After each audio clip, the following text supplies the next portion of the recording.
columns hadn't been removed, they'd been weakened by fires. And what's more, the building did not collapse at free fall speed. The scientists timed the fall of the top 17 floors before they disappeared from view. It took 5.4 seconds.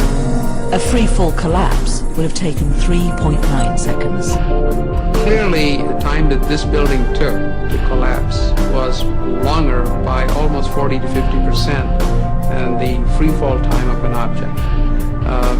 Well, 40% is a lot longer than, it's not 5%, it's 40%, it's huge.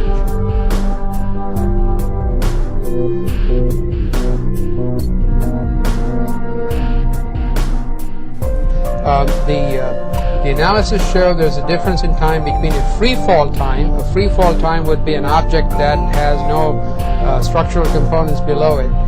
And if you look at the analysis of the video, it shows that the time it takes for the 17, for the roof line of the video to collapse down the 17 floors that you can actually see in the video, below which you can't see anything in the video, is about 3.9 seconds.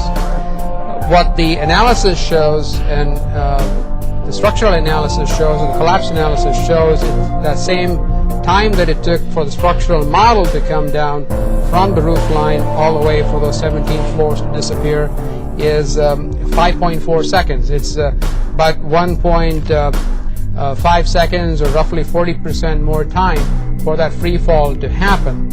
And that is not at all unusual, because there was structural resistance that was provided in this particular case, and you had a sequence of structural failures that had to take place, and where everything was not instantaneous.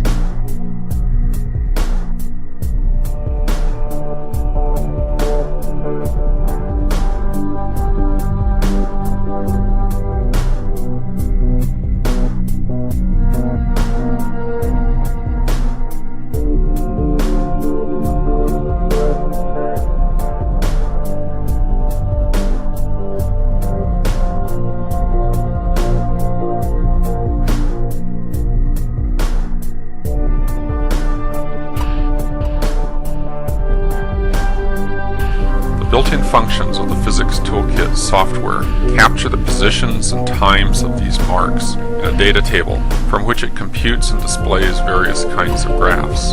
I'm here plotting velocity as a function of time. The slope of this kind of graph gives the acceleration. Notice that the data hovers close to 0 for nearly a second, and then it drops precipitously. From the moment of the drop, the slope of the line appears essentially constant for about 2.5 seconds. By marking two data points, the program can compute the best straight line to fit the data for the linear portion of the graph. The slope of the line is the acceleration. Down here at the bottom, the computed acceleration is shown, minus 9.885 meters per second squared. The minus sign indicates downward acceleration. The acceleration of gravity for New York City is 9.802 meters per second squared, so the measured acceleration is within 1% of the acceleration of gravity. Given the graininess and size of the image, 1% is not a significant difference from the actual acceleration of gravity. So the most accurate way to characterize the result is to say the acceleration of the building is indistinguishable from free fall.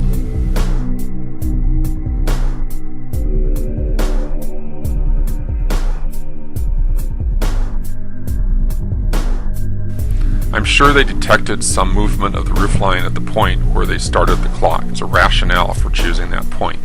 Even our data here shows a tiny amount of motion in the first second. But what was going on during this time is qualitatively different from what happened moments later. The event triggering the start of their measurement could more accurately be described as precursor movement.